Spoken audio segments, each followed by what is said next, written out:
আসসালামু আলাইকুম, সকলকে প্রীতি এবং শুভেচ্ছা। আমরা যতটুকু দেখছি জানছি রাজনৈতিক অঙ্গনে যে ধরনের কথাবার্তা চলছে, কবে নাগাদ নির্বাচন হবে এটি কেউ নিশ্চিত করে বলতে পারছে না। তবু যেহেতু অন্তর্বর্তী সরকারের প্রধান উপদেষ্টা ডক্টর মোহাম্মদ ইউনূস বিএনপির ভারপ্রাপ্ত চেয়ারম্যান তারেক রহমানের সাথে বৈঠকের পরে জানিয়েছিলেন বা ওই বৈঠকে জানিয়েছেন যে আগামী রমজানের আগে জাতীয় নির্বাচন হতে পারে, সেটিকে আমরা ধরে নিচ্ছি। আমরা ভাবছি যে আগামী রমজানের আগে জাতীয় নির্বাচন হবে। এখন কথা হলো, আওয়ামী লীগের কার্যক্রম যে বাংলাদেশে নিষিদ্ধ রয়েছে, আওয়ামী লীগের বিচার যতদিন না হয় ততদিন আওয়ামী লীগের কোনো কার্যক্রম বাংলাদেশে চলবে না, কেউ চালাতে পারবে না। এই নিষেধাজ্ঞা যে অন্তর্বর্তী সরকার দিয়েছে, এর ফলে আওয়ামী লীগ তো আগামী নির্বাচনে অংশগ্রহণ করতে পারবে না।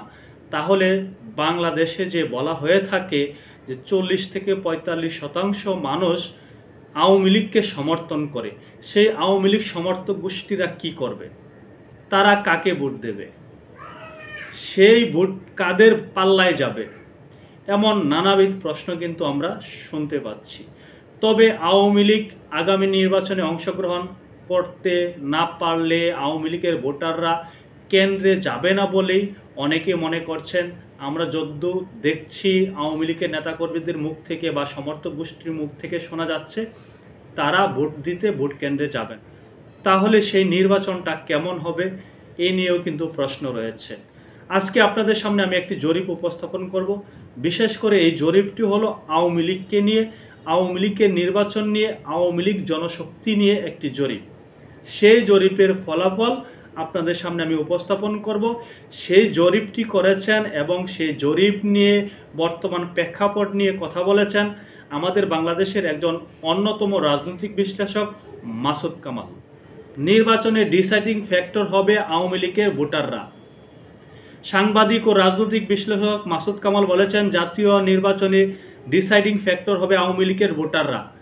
ডিসাইডিং ফ্যাক্টর মানে তারা নির্বাচনে অংশ নেওয়া রাজনৈতিক দলগুলো চেষ্টা করবে যে আওয়ামী লীগের ভোটারদেরকে কত বেশি ভোট কেন্দ্রে আনা যায়।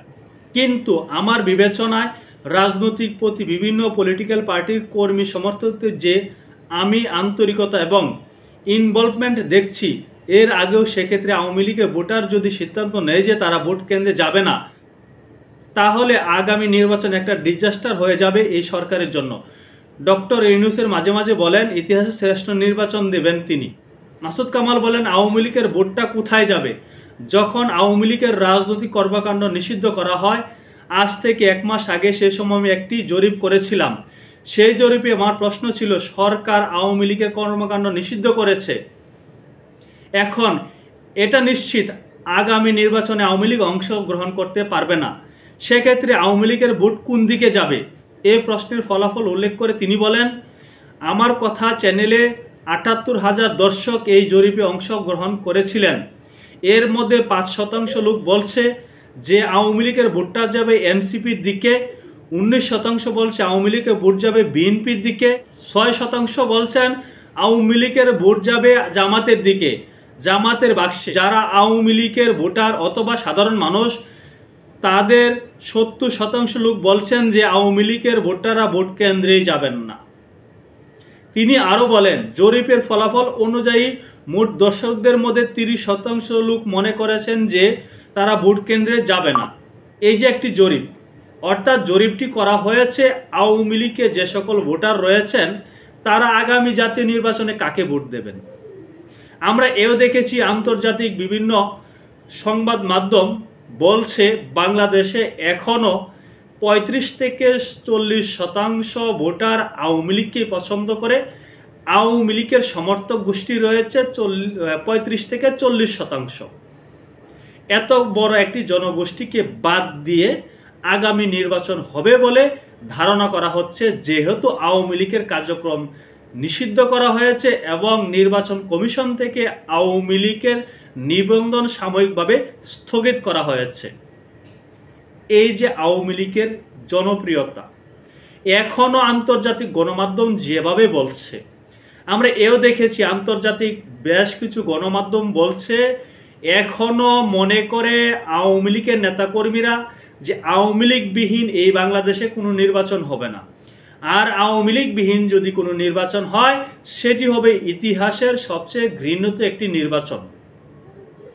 এই যে আওয়ামী লীগের কার্যক্রম নিষিদ্ধ করেছে অন্তর্বর্তী সরকার, কেউ কেউ মনে করেন এই কার্যক্রম নিষিদ্ধ করে আওয়ামী লীগকে নির্বাচনে বাহিরে রাখার যে পরিকল্পনা, এতে হিতে বিপরীত হতে পারে।